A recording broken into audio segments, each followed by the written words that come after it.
Assalamualaikum warahmatullahi wabarakatuh. Berjumpa kembali dengan saya Mas KW di channel Kantor SAR Pekanbaru. Oke guys, kali ini saya akan membahas materi tentang contoh paragraf analogi. Maka pada pertemuan kali ini saya akan membahas materi tentang contoh opini beserta artikelnya. Kalimat dan gambarnya untuk lebih jelasnya simak ulasan video berikut ini. Halo guys, baik langsung saja apa sih yang dimaksud dengan opini? Opini yaitu merupakan suatu pendapat, tanggapan, pandangan, atau merupakan hasil dari pikiran seseorang dalam menerangkan atau menyikapi suatu hal, namun sifatnya tak objektif dan belum pasti kebenarannya. Ada juga berpendapat bahwa arti opini ialah merupakan suatu pendapat, pikiran, atau tanggapan baik secara individu, seseorang, atau kelompok yang kebenarannya belum dapat dipastikan dan masih diragukan. Dengan istilah lain, bahwa opini memiliki sifat yang subjektif dan siapapun orang dapat mempunyai pendapat meskipun berbeda-beda mengenai suatu kejadian atau objek. Jadi di sini juga opini merupakan suatu pandangan atau sebuah pendapat individu untuk menerangkan rangkaian suatu peristiwa atau hal tertentu baik yang sudah terjadi ataupun yang belum pernah terjadi.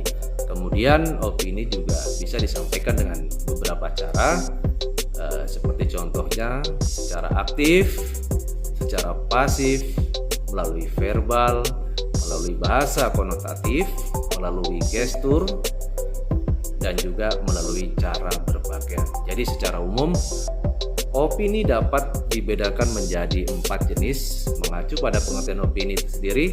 Adapun beberapa jenis opini adalah sebagai berikut. Yang pertama, opini pribadi. Apa sih yang dimaksud dengan opini pribadi ini?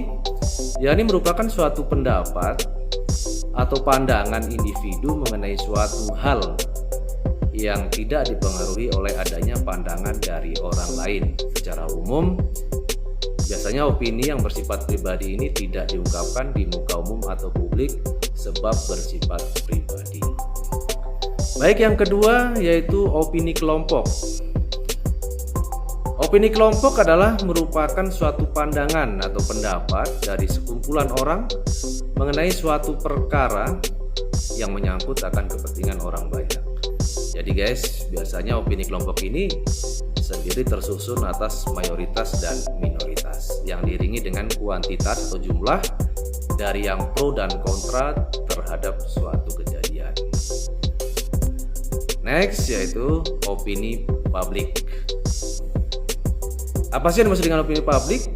Opini publik yakni merupakan suatu pandangan atau pendapat yang muncul dari dalam diri individu seusai melakukan suatu diskusi atau obrolan dengan orang lain.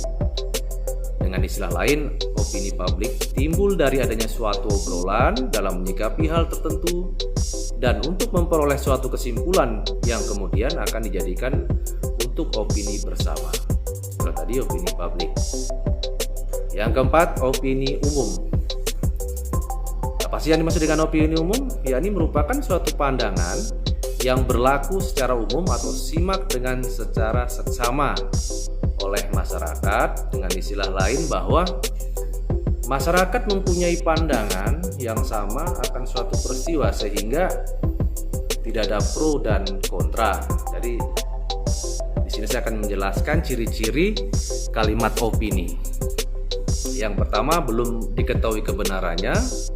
Yang kedua, bersifat subjektif, tidak mempunyai narasumber, di dalamnya berisikan suatu pendapat mengenai sebuah kejadian yang terjadi, menjelaskan sebuah kejadian yang belum pasti terjadi atau terjadinya di kemudian hari.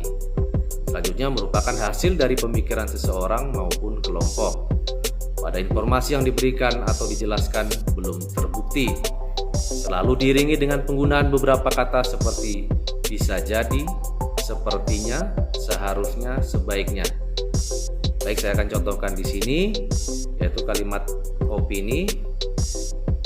Antara lain, sepertinya nanti siang akan hujan deras. Nah, ini salah satu contoh opininya. Yang kedua, mungkin aku belum bisa hadir di acara pernikahanmu bulan depan sebab aku masih dalam masa tugas. Yang ketiga, keripik itu akan terasa lebih renyah dan nikmat apabila sedikit ditambahkan dengan sambal. Yang kelima, orang yang miskin selalu dianggap tidak pernah ada walaupun ada di sebelahnya. Next, seharusnya seorang saudara bisa lebih mengerti tentang kebutuhan saudaranya yang lain. Baik, itulah tadi guys contoh-contoh opini, baik pengertian maupun secara contohnya. Dan mudah-mudahan bermanfaat bagi kita semua. Dan jangan lupa untuk channel Kantor SAR Pekanbaru, jangan lupa like, comment, dan subscribe agar Anda tidak ketinggalan dengan video-video saya berikutnya.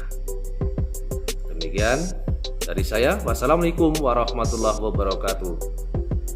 Afiq Nam, jaga Samagram.